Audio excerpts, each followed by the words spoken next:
everyone. Welcome back to the Art2Life Podcast. I am so excited today. I'm in Bibby Gignilliat's art studio, and she's in my building and just down the hall. So we thought it would be fun to have a conversation and be making art. We were talking about how we're just starting these paintings, and we thought, oh my God, let's start these together just for fun. So that's what we're doing today. We'll be doing that, but sort of the idea and the thing that I've been wanting to talk to Bibby about is really the thing I talk about all the time in Art2Life, and it's what we teach at Art2Life. And it's this idea that that we can help people, we can use art to become the best version of ourselves. That's the whole thing, right? Like, we can find out who we are and who we're becoming.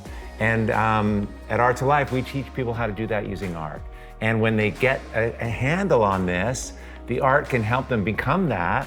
And then the art gets better. And then the art gets better, and that lifts their energy and makes them better. And we're just all trying to become the best versions of ourselves.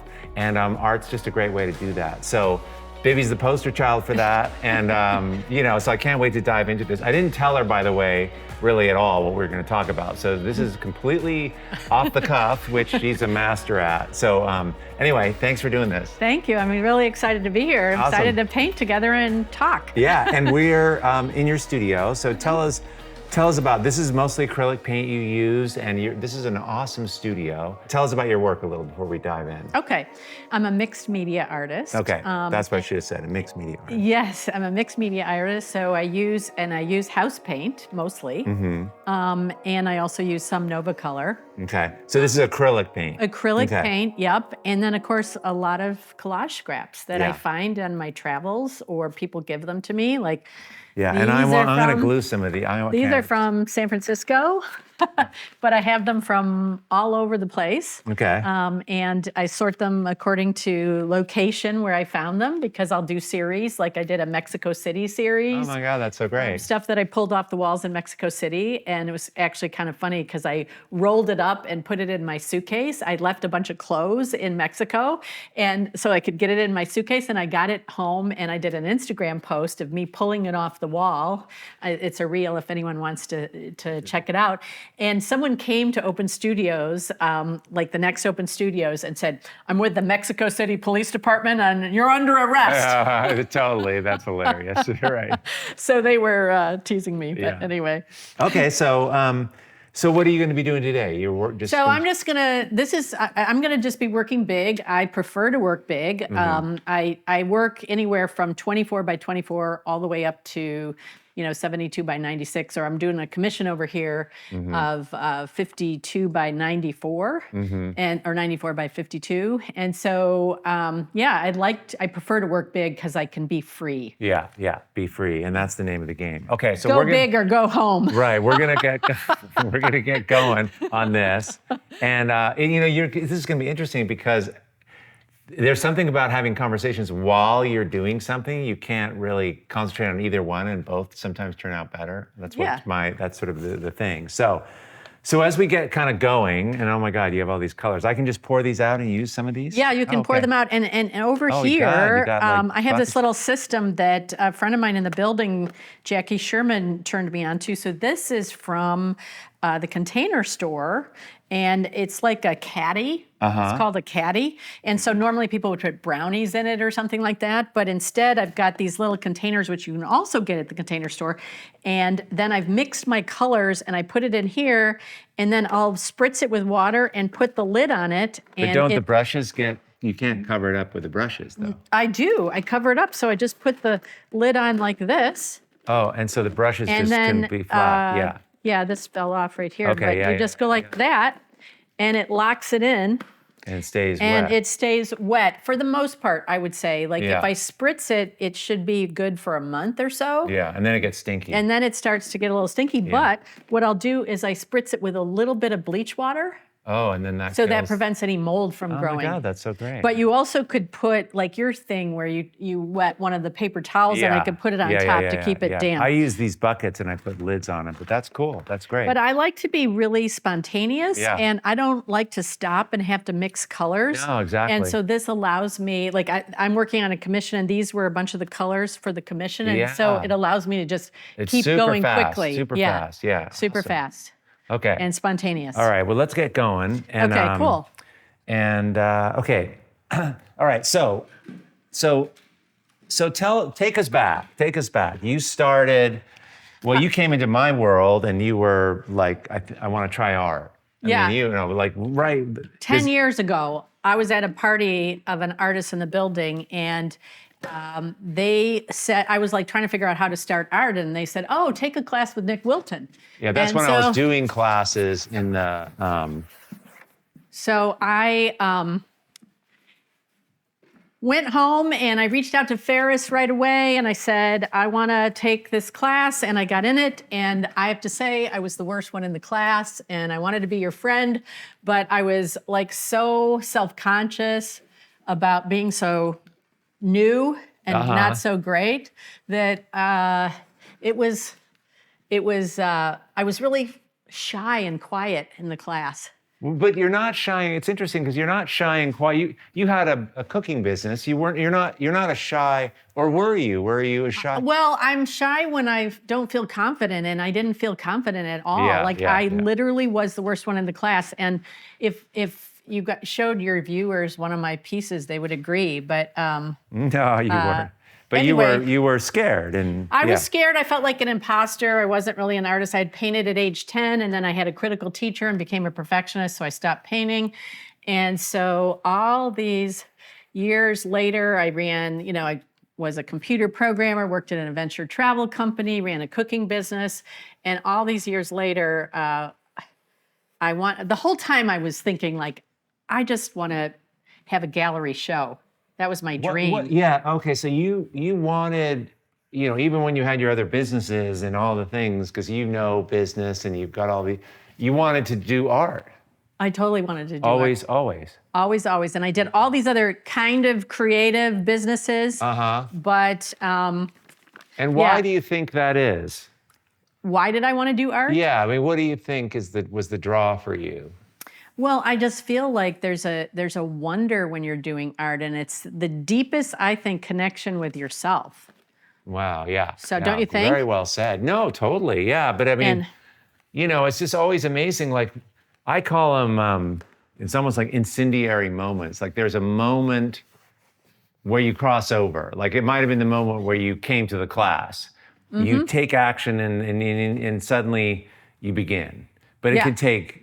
You could do it at 8. You could do it at, like it's actually, I mean, seriously, I remember the moment that I was working on these paintings and I was like, I'm going to do a show. I'm going to do my work better. And I like committed.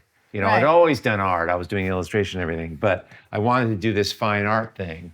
And I remember like to commit. Yeah, it was a commitment, but that's interesting. So you kind of knew that. Was that because your mom was an artist? I mean, how did you know that? A lot of people don't. I mean, I was really good as a kid. I got a couple of awards, and I was always very creative. And so I knew that I had it in me. I just needed to do it, right? And right after taking the class, even though I was terrible, what I do have is I have a lot of...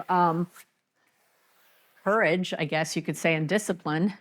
And so I got a space in the ICB building, and I didn't want to even leave my studio because I felt like an imposter. And I could hardly say hello to you still because I was so intimidated. But here's the thing, you took this giant leap and you got a studio, even though you didn't think you were qualified. That's kind of amazing. Like most people wouldn't do that, Well, I kind of walk towards my fear. I've always been that way, even though I'm incredibly uncomfortable. And so I just walked towards it and started coming. And I'd say 6 months after I started painting and took your class, I took a class with a collage artist, and I was getting really good feedback in the class. And eventually I did an open studios like 8 months in, and I sold 8 pieces at the open studios. That. It was I all the remember friends, that. of course. Yeah. I'm going to borrow some of your color. Can I? Yeah, sure. So I just kept going, kept pushing. And then, and how did you realizing this change your sort of disposition? I mean, obviously you were terrified in the beginning, but what happened to you psychologically, emotionally, all the things as a result of it? Well, I remember, and I can't remember if this was before I took the class or after, but I was at my company, and I realized I was running this hands-on cooking party business, and I realized I was kind of an imposter, because I'd show up at work and I had delegated everything. There was nothing for me to do. And I just sit at my desk pushing papers. Oh my God. But that's pretty amazing. You got the business to run itself, sort of. I did, because they say that as an entrepreneur, you want to work on the business versus in the business. And so I had delegated everything. And so anyway, fast forward, I felt like, oh my God, I'm just an imposter. I've got to be true to myself. And so I started taking that's when I started taking your class and trying to live more authentically. Yeah, wow, that's And so at the cool. same time I was taking your class, I was taking this class at the Academy of Intuition Medicine, which is all about peeling back the layers of societal and family programming to get to more your authentic self. Yes. And so, boy, that was perfect. Yeah, and what was so crazy is as I was peeling back those layers, my art just improved, right? Of course, because yes. the true me was coming through instead of who I was brought up to, who I thought I was supposed to be. Yes. You don't use black? I have navy blue and I've got black hair. Okay. There you go. I don't have any up front. No, that's fine. Yeah, so you kind of, it's like, what comes first? The peering inside, or is it the art that allows you to peer inside and learn things about yourself, and then the art gets better? Yes. I mean, kind of both simultaneously. Yeah.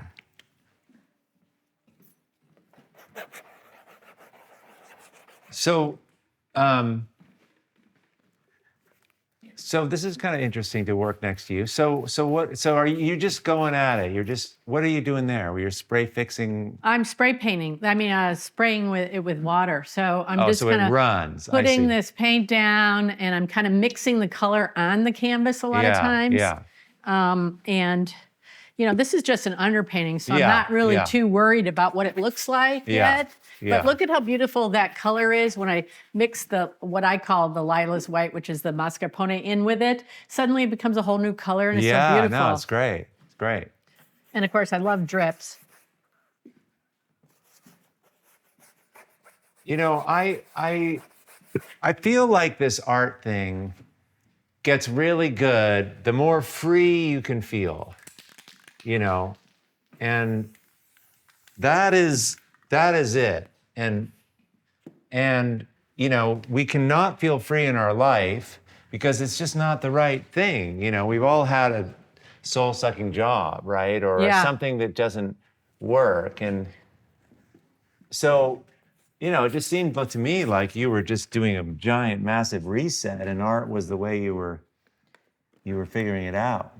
Yeah, I was, I would say 2 ways, art and then this, because I was trying to figure out, like, if I leave this job that is, good pay and I sell my business, I needed to know what I was going to. So I thought, what would I do if I weren't doing art? And I thought, well, I would. You mean if I weren't doing my business, right? Yeah. And so I decided, okay, well, maybe I could make a living out of doing art, but also maybe doing some kind of energy work or healing work. Yeah. And so that's why I went to the Academy of Intuition Medicine. It was like a hedge. So I thought, like, okay, so I have two ways, because I wasn't sure I could make like any money at art. Yeah, right. But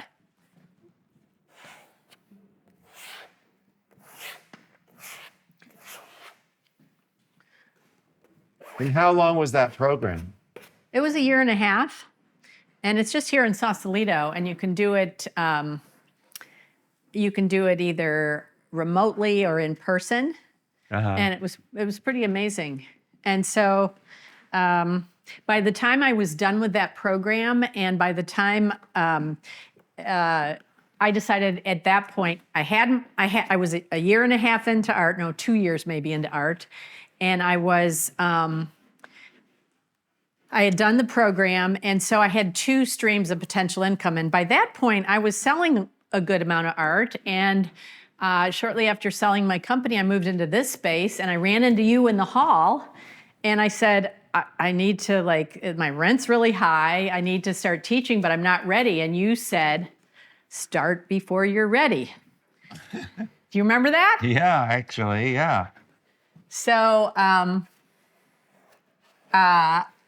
I practiced on some friends in the building, and they thought I was doing a pretty good job. And so I started offering classes, and I've been teaching classes ever since. Yeah. These are great, by the way. Yeah, so these are fun because did you see all the different colors they come in? So these are called, That's a purple. We'll Here. splice this into the video. Here, they're graphite X blocks. Yeah. And they also come in this size in charcoal, too. Wow. So I Yeah, I love like using them. these. I use these in almost every piece I do as my Well, starter. they're a And little then harder. try this one, too. This is like this buttery graphite, Oh, yeah. isn't it? And then you wet it and then try it again. It's pretty cool when you wet it. With this spray Yeah. bottle. Yeah, or just dip it in this water here. Oh. Just try it. dip it. Yeah, dip it and try it. You'll love it. Oh, yeah. It's like paint. Isn't it good? Yeah. It needs to be fixed, but that's okay. So the School of Intuition Medicine, we kind of jokingly called it Hogwarts School, right? You know, Harry Potter kind of. I mean, it's mysticism. It's totally cool. And I'm not putting it down, but it was like, it was about energy, Yes. and frequency and. Yeah, and I do believe that when we're painting, it's something higher than ourselves. It's coming through. And the more you can clear the vessel, the better the work is. So what do you mean? Okay, so what do you mean about? Like, yeah, so like, you're saying you be a clear channel. Yes, so that you can. So how do you do that? So how you do that is, it's different for everybody, but for me, it's like eating well, getting rest. Oh yeah, like optimizing yourself. Optimizing yourself. I do some meditation. I have a spiritual practice. Not that you have to be spiritual, but I have a spiritual practice. So basically, as Michael Singer says in his book, The Untethered Soul, there's rocks in the river and they block the flow. So the more you can get the rocks out of the river, in other words, your body, like to clear so that you can bring something bigger than yourself into the world. Yeah. Does that make sense? Yeah. And so tell me the things. So you have a meditation practice. Yep. And like, what does that look like? 20 minutes, 10 minutes? I mean, what's your day look like? I mean, I love this stuff because I'm constantly experimenting with food and diet and rest and workout and art. And it makes a massive difference, by the way. I mean, I couldn't agree more. Mm-hmm. Having a higher frequency, just an energy towards your life and what you're doing. It's like, because your thoughts create your reality. Right. So you want to try to. And it creates the emotions you have. Yes, exactly. Your thoughts create the emotions, they create the feelings you have, and so they create the moods you have, and that impacts everything. Yeah. Yeah. So Yeah, so I'll get up and I have about an hour and a half that I sit in my garden. Oh, And garden. I That's a good will one. kind of have quiet time. I might stretch, but I also will eventually read my mail, my email, and maybe respond to what I have to respond to if I do need to respond. And then I eat pretty cleanly. I've been drinking less and less. Like, I used to drink a couple nights a week, but I don't drink much anymore. Yeah, it's I interesting, isn't it? Like I Yeah. don't drink really, and I mean, I had beer last. I had a beer. We had tacos up at this really great place up in Sebastopol with my daughter, and and I had this Hen House IPA, and it's interesting. You don't drink, and then when you do, it's amazing. I mean, this beer was so good, but Right. I don't find like the red wine thing. Yeah. The next day, You don't feel good. You don't feel good. So the more I can, do that throughout the day. Right now, I'm doing a bit of a cleanse, and so it keeps me clean, and so it's easier for me to channel the flow. Yeah. Does that make sense? Totally. And I don't know. I think I told you I just did a 7-day advanced retreat with Joe Dispenza. Yeah. But one of the ways he described his practice and his meditation, which I love, is he's doing a 2-hour get up at 3 a.m. thing. But he's like, I spend that time every day meditating, and it's really about me getting over myself.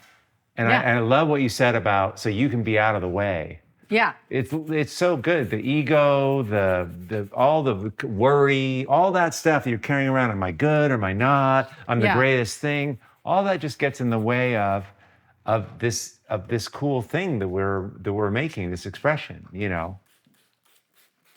Completely. So, yeah. And I'll tell you a story about Joe Dispenza Okay. as it relates to art.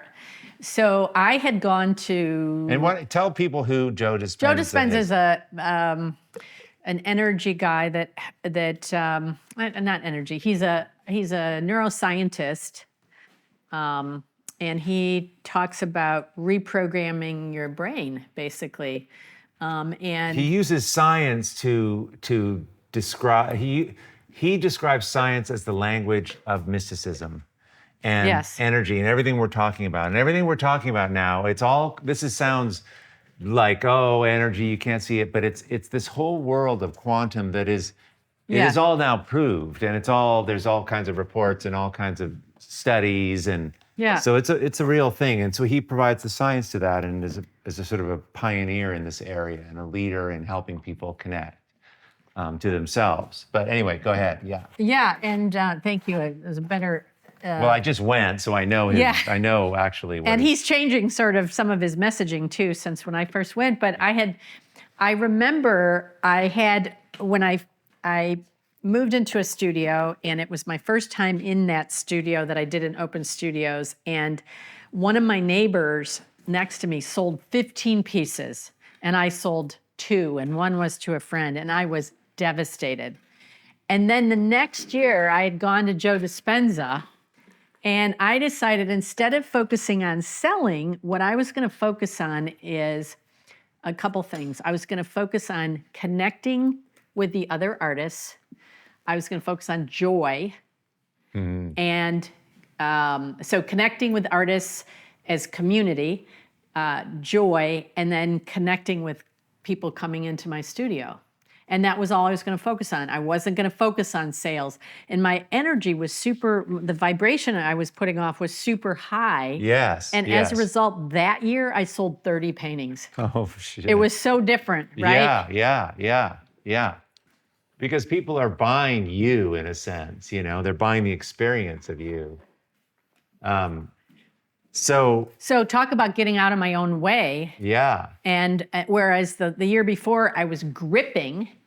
And again, Michael Singer talks about letting go of attachment, and so I was gripping. And when you're gripping, it's really, people pick up on it, and it's not such a good vibe, right? Yeah.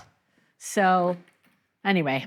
Do you have spray fixative that's non-stinky? Do you have that stuff can I fix this stuff? Yeah, you could fix it. Catherine will get it for you. Okay. Get the one, yeah, that one. It says it's a varnish. I think this is gonna be the least smelly. Oh, so you like this one because I use the one. Normally I use a fixative, which we have, I think, over there too. No, that there should be. It's, you know what? It might be down below on the right. But that works. Okay, great. Okay. It doesn't smell too much. Now, did you at Joe Dispenza? He used to have people like climb up the edges of buildings and stuff. Yeah. You did something that freaked you out. What was it? It was so scary. Because, and luckily, I was so grateful because I went the first, so we find out when you get there that you're going to have to do, it's called a challenge activity. Oh. And so the challenge activity that I was given. Everyone gets different ones? No, well, within our group, there were different ones. But the first thing we did was we had to fall backwards off of a high platform, and everybody was there to catch me. Like how high? Like about this high. And I was scared to death because I'm a little bit scared of heights. But, the woman that went before me had some kind of physical disability. And I thought, and she was 15 years older than I was. And I thought, God, if she can do it, I can do it. And I was so in awe of her courage. And so I just did it. And afterwards, I just cried so hard because I realized I never really let myself trust and fall and let other people help me. Well, that's a powerful thing. So it was super powerful. And then the next activity was we had to climb a tower that was 30 feet high, and you had to walk across something like you were in a... You were tied in. We were harnessed in, but then you had to walk across this very narrow, balance beam-like thing at 30 feet above. Wow. And I'm kind of scared of heights, and I was so nervous, and I got up there, and I realized, that voice telling me to be scared was not mine. It was my mother, and God bless her. And you were up. I was climbing up, and I was like, I can do this. I can do this. I can do this. Every rung, I said that to myself, and I got to the top, and I realized, this isn't even mine, it's my mother's. So let it go. And it's like I walked across, and then you have to jump off, and the bungee catches you. And I was like, oh my God, I overcame this huge fear of mine. Wow. So it was pretty powerful. Wow, that's so cool. Yeah, well, he did a thing, people rappelling off the side of, like a 50-story building. Oh, you did that on your thing? No, I did not do that, but he showed some videos of that, and that is pretty gnarly. I was like, that's next level. Yeah, who, Ivy did that, by the way. Oh, really? When she went. Oh, anyway, just side note. I think that between you and me, I think there might have been something that happened, and so they're not doing that anymore. Yeah. Is this a white paint? This white paint that I'm using, it feels nice and thick. This one? Yeah. It's just out of the can. Yeah, and the beauty of using house paint is that the drips are so good. How right? so? So look at these drips. That one was spritzed, but the natural the consistency. The natural nice. consistency of the house paint is so good. Yeah. And it's just gonna drip perfectly. Oh, interesting. So well, it's anyway, so easy to get. So it's so cool that was a powerful thing when you connected sales to a way of being. I mean, that's nuts. Yeah, and I've had to remind myself of that again and again, at studios, because I can get caught up in sales. I love selling. Yeah. But in the end of the day, that's not really what it's about. It's about it's how you feel when you're in it. And it's the connection, the connection is really so important with like I said, with the community, with others. Yeah. I'm trying to put this jelly plate print on here. There we go. The thing that's so cool about acrylic paint is just this, that it dries so quick that you can just kind of keep layering, and Yeah. Do you like it a lot better than oil? well, I would have said no, 2 months ago, but I just finished all that work and Was that all in acrylic? yeah, I did the whole show totally differently and it worked and it's great and I figured out how I like to use it. And so I'm getting the same quality that I was with the oil, but I don't have the smell and I don't have the the toxicity, which is so great. Yeah, and it's so easy to get house paint because, like, you can just, on your way to work, you could go to Tamalpais Paint and get it. Yeah, for sure. Right? For sure. They're open. The beauty of paint stores is they open at They open 7 in the early, morning, right? Yeah. And so it's not like you have to drive over to Blick or something like that. Yeah.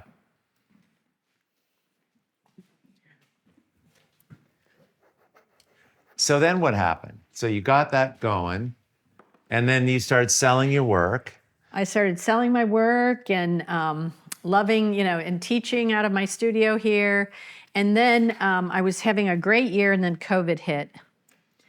And so I decided that, like, all my income went away, like most people. During COVID, it was a tough time. And so I launched an online class that I didn't really want to do. I remember you were and like reluctant. I was a reluctant online class person, but I launched it and it went great. And so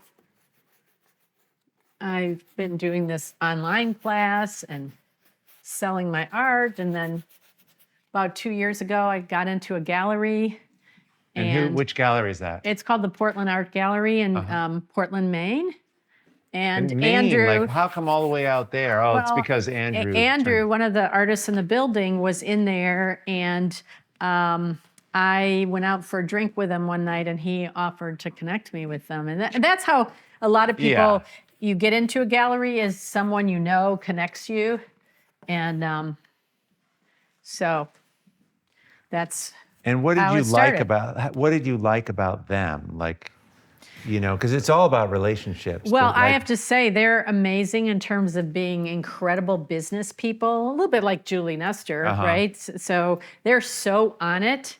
They really market my art a lot, and any artist that's in there, they market, not just mine. And they've sold something like 60 pieces of art in 2 years. Wow. It's incredible. That's so friggin' great. Don't forget to use some of these. Did you see these? Yeah, no, those are cool. The Posca one, or no, those are not. Those Posca. are the oils. These are the oil stick. They're oil. Sorry, they're acrylic, I believe, but they act like an oil stick. Yeah.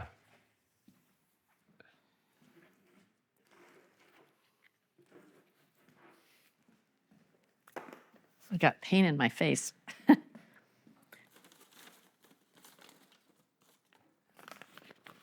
So at some point you said, instead of being an energy healer, I'm just going to do art. Yeah, well, it's really what I'd rather do. Oh, well, that's good. So I'm just going with it. And I was telling Catherine, assistant, the other day, that I just want to paint. That's what I want to do more than anything. Yeah. So so you meditate, you kind of have time for yourself, and then when do you start painting and how many hours a day do you paint? So then I usually swim, and that's very Really? meditative. Where do you swim? At Strawberry Rec Center. Oh my God. And where Tom Miller swims. Oh, okay. And so I swim there, and I'll... Is it like laps and that kind of yeah. thing? And I'll go there, and then I come into the studio. I'm usually in the studio by 10 o'clock in the morning. And I work until usually 3 or 4. And I bring my lunch. I don't, I'm funny about, I don't like Well, you're a chef, and I'm the same way. I make my own food, you know. Well, I also don't want to, what I'm mostly concerned about is I don't want to like take a ton of time to have to go out and get a lunch. And, a lot of times it's not as good. Yeah. So I'm going to get a brayer here. So I make my lunch and I work all day. And I'm painting, but I'm also, it's like I've told you before, like it's very important to do the business of art as well. Yeah. And so I just like, if I want to be healthy, you have to do some kind of exercise, right? Right. But it's the same with art. If you want to be a successful artist, you've got to do the business. So yeah. This is from one of my childhood papers about Florida. You wrote that? Yeah. Florida is a very beautiful state. I have been there. And I love that. We visited a place where they have many exhibits on the Ringling Brothers Circus. We watched Purpose Jumping at Night. We stayed in Sarabotto. In Florida, it was very hot. God, it's like all kids have that. It's like all mine are like that too, the writing, Uh-huh.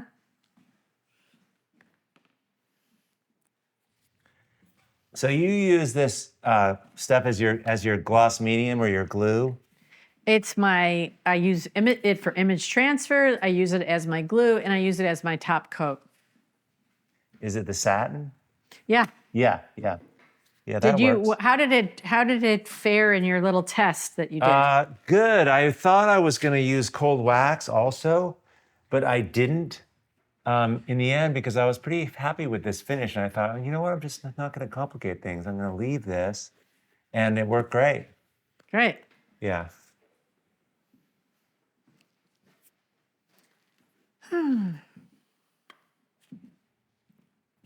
This is cool paper, these dots. Yeah, that's a handmade paper. Is this okay that I'm using it? Yeah, of course.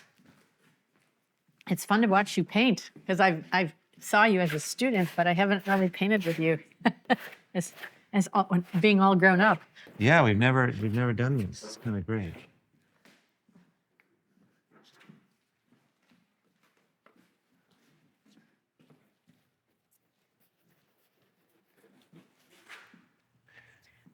So tell me about the sort of like, do you think of the business as art, a business of art as art, or do you think of it as a separate thing that you're just fitting in your day? How do you? No, it's all integrated. Like I don't let myself really start painting till I've done all the business. So I come in and I kind of do the business that I need to do. And what is that for you? So today I was setting up for a class and responding to emails and getting ready for this. Yeah. Right? Right. So, but a lot of times it's like applying to call for entries. It could be sending my gallery something, putting, that kind of stuff. Hey, we're going to do a quick breakaway for a minute to tell you about something very cool that is coming up for you from Art2Life.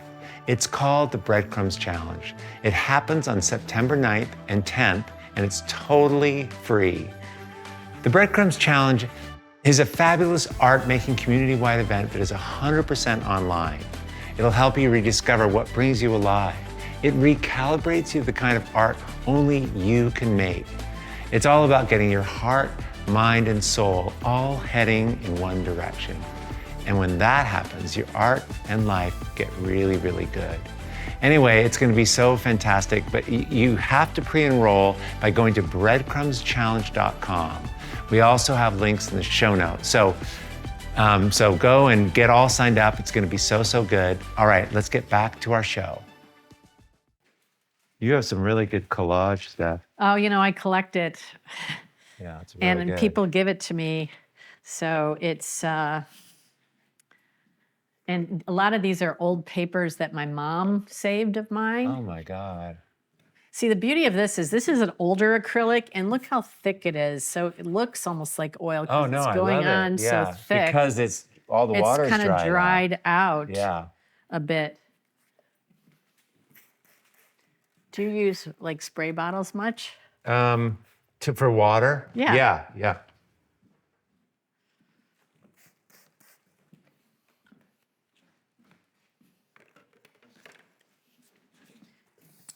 And so what about this thing, like, did you ever worry about like what your work was about, or you're kind of finding your way as you go, totally. But I mean, The story behind my art, or what? yeah, like why you paint the way you paint, or are you surprised that this That's a is good what question. you do? And Well, I'd answer it in a couple ways. Like, it brings me such joy to do it. Like, I'm so in a state of joy that my work is very joyful. And so it sparks, I've been told time and again, it sparks joy in other people. It makes Yeah. people feel good. But it's also, like I said, on a spiritual level, it's a deep connection with something bigger than myself. Yeah. Oh, that's great. And it's kind of like my work has a lot of layers and textures in it.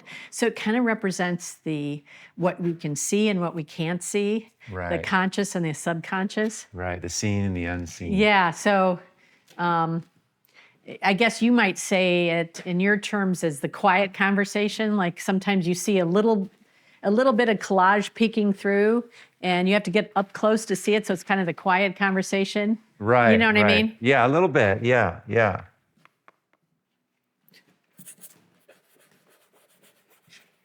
Yeah, the quieter things that are less obvious, and then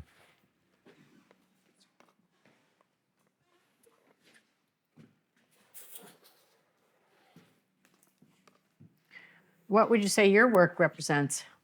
I think there's some of that, I think it's, each body of work is kind of different, and I've really been focusing on sort of the state of being, like, what if I was, and I know this because I teach it a lot, like feeling more free, my work's better, but what if I was I was really thriving? What if I could give myself just the best freedom, no worry, no guilt, no concern. It's like I can be on the high wire with a net, like I don't have any, and I sort of describe that as more of a flourishing modality, flourishing, like really. And I make art from there, and that's what this show was about. And it was really, as a result, it was totally fun. And then I try and finish these things, and there's a degree of refinement and nuance, and like it's effortful. I mean, I'm trying to balance things, and it's not just like this just big, huge, messy expression. It might start out that way, but it really, using all the sensibilities I have to balance it. It's like there's a balance that I'm interested in my life, and in every way that I can't entirely describe it or understand it, but it's when I see it in a painting, it represents, it's something that's happening in the art, but it is also a life kind of balance. And other people relate to that, and they want that. I mean, that's as close as I can get to it. It's like a really amazing poem. It means it's something. It might be just 6 lines, but it implies a much bigger world. And to make that kind of work, you need to be, you need to get over yourself. I mean, I really think it takes a certain kind of, you can't be worrying about selling your work, or, is the gallery going to like it? I mean, it's just. You got to do it for you. Totally. And then, of course, yes, you can sell it probably, but you have to jump off the building before you're going to land. You got to step out in it So I love that, you know.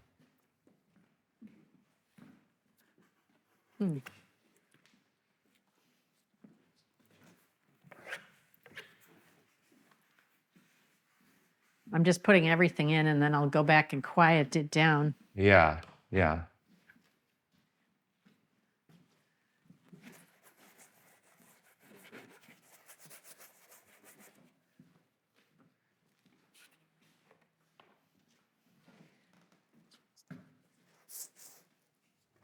Boy, yeah, these paints, this is the goo, the thick googe stuff is great. Yeah, isn't it? Yeah.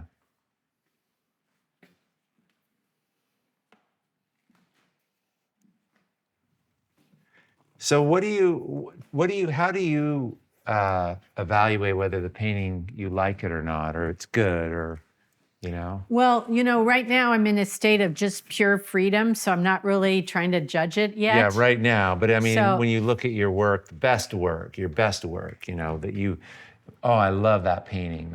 That's working for me. What is that? Well, it's something I just feel in my body. And people will often ask me, like, is it done or not? Like, and I think first of all, a painting is never really done, I think, because you may think it's done now, and then 6 months later you go back and you look at it and Yeah. you're like, oh, I've got to fix this and this and this. But it's a diary of the moment, and in the moment you may feel it's done. If that makes sense. Yeah, yeah. And so it's really a feeling for me.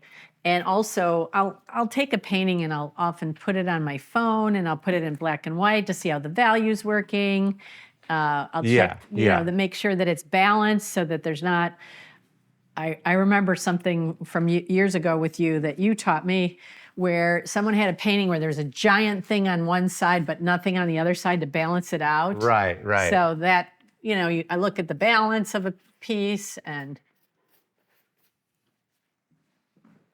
one thing that I think is kind of amazing about you is that you go after stuff and you learn. You're like a massive learner. You will just take. Yeah. You've done workshops with so many people. And you take and you learn and tell me about that. Like. Well, I basically didn't have an art degree or anything, and I needed to give myself my own art degree.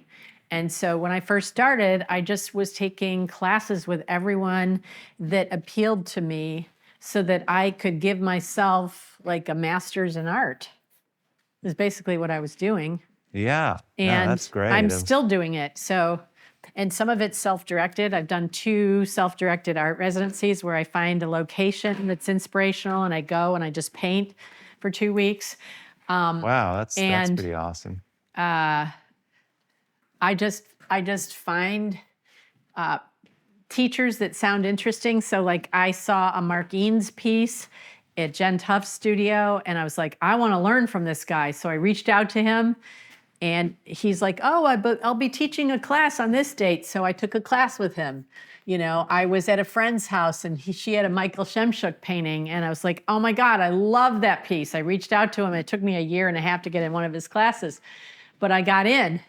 And what, he's got that much of a demand? this was a couple years ago. Now he's doing a lot of teaching, but at the time he wasn't. Oh, okay. And so that's how I found a lot of people. And then like Kathy Coe told me about Carl Hayward, and we were supposed to take a class together, and she ended up not being able to take it, but I was able to take it. And then I started studying with him, and through him I met Heather Wilcoxon. Yeah, and, right. So I found all these great people, and then there's a bunch of wonderful people in our building, and so I've studied in the building with people and that's actually quite convenient because like Louise Victor did this thing with me where she was on call, and I could just be like, I'm stuck. Can you come down and help me work through this? Oh my God, that's so great. Leslie Allen and I did private lessons, and so it was just great because it just helped bring my art up to a whole nother level. Yes, totally. And so I'm still doing, some of that. Well, yeah, you just keep learning, Because I've just got to keep sharpening the saw, Yeah, right? How do you feel like you improve your art? By just making it? making it and getting new input, right? And where do you get your input from? Just curious. It's not so much going to art teachers, but it's like going to Joe Dispenza. It's like going to a nursery. It's like, it's understanding. I'm really on a quest right now for my theme for this year is the opening of the heart. So emotionally, I'm learning how to. I feel like that's where there's the biggest growth for me, coming from a British background, and this just more open, more available, and so those are the things that I'm kind of studying, and that makes me better at what I'm doing in my art. Yeah, that totally. Yeah. Do you like I had a lot of protection on my heart that I've been working on releasing. Yeah. Do you feel like you had that from your upbringing, I feel or like it was? Yeah, I feel like my upbringing, the protection, we're all afraid of not being enough, not being adequate, and the defensiveness that comes from that, and so just it's like the world will show you where you're not free. You can feel it. You can feel where and it's like it's been amazing just focusing on that. So things that are aligned with that, it's like, oh, that's my theme this year. So I actually will go to that movie, or that makes sense. And all these things start coming in as a result of this sort of idea that that's a theme, that's a thing that I'm chasing,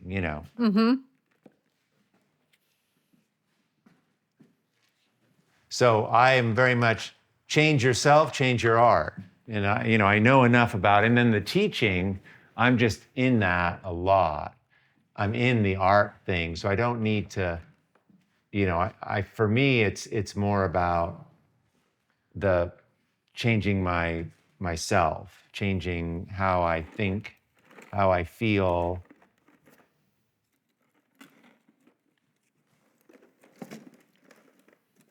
God, this is so fun. It's fun to paint with people, isn't it? Yeah, it really is. You should come down and paint more often. I know. Gordon and I do this a lot. Yeah. Mm-hmm.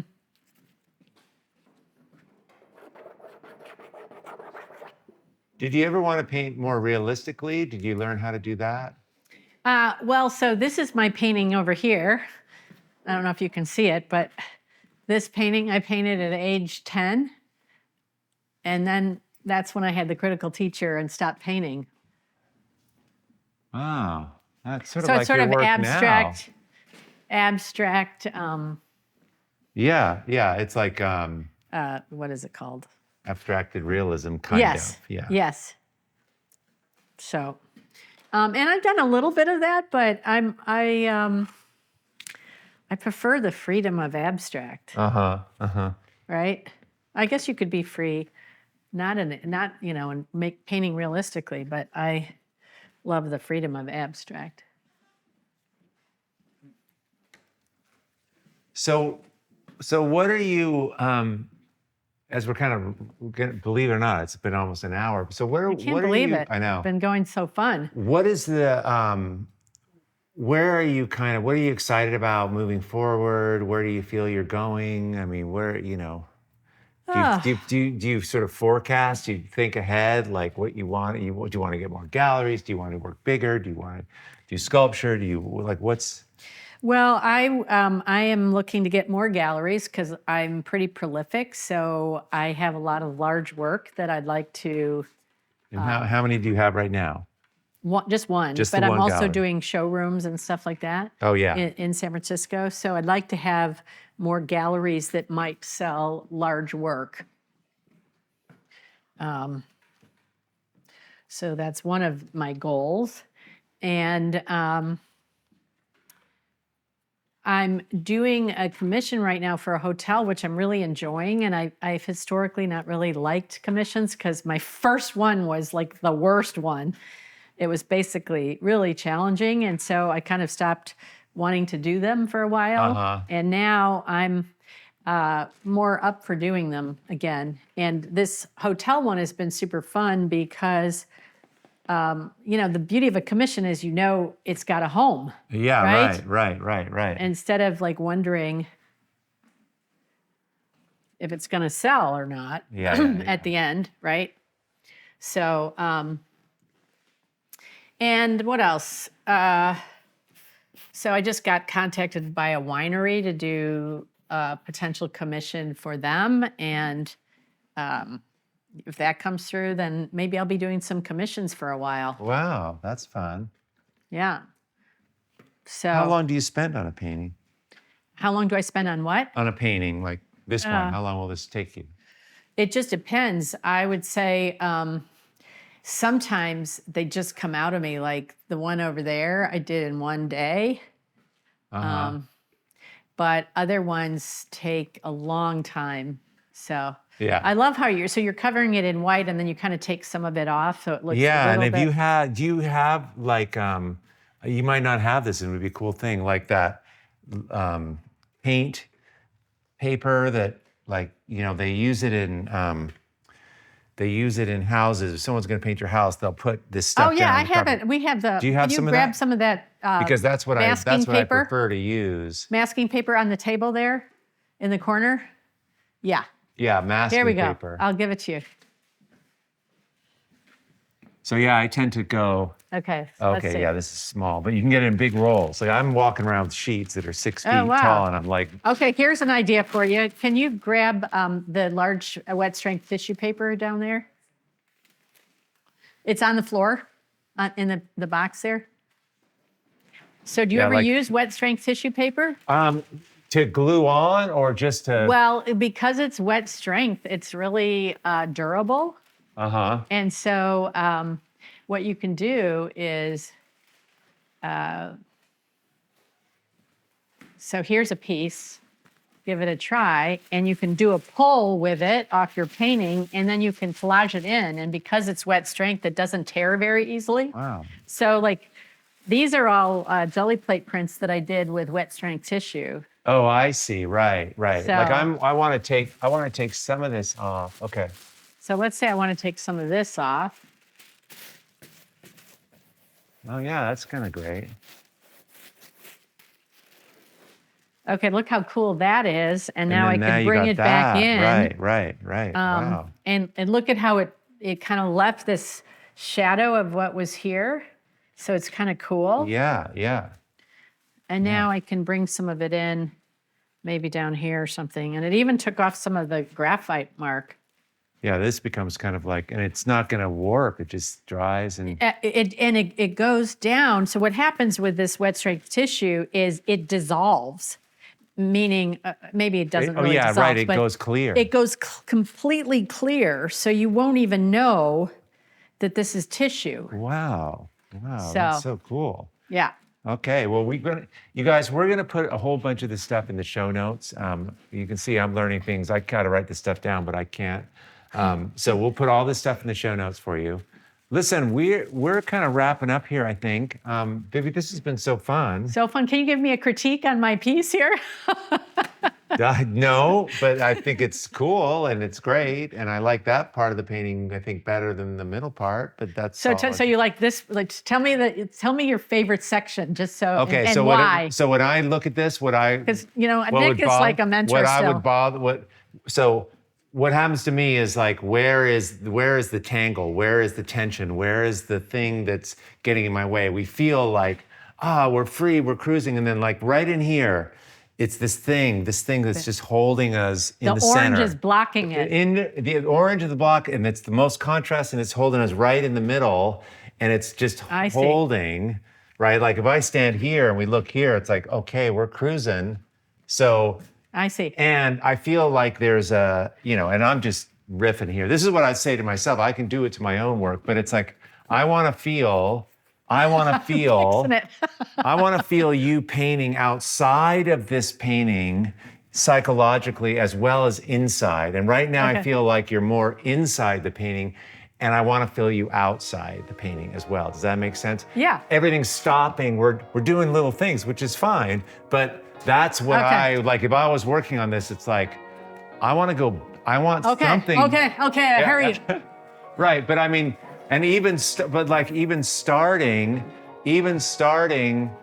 up here, like psychologically, and moving across, Anyway, but that's how I. Let's look at I. Okay. Yeah.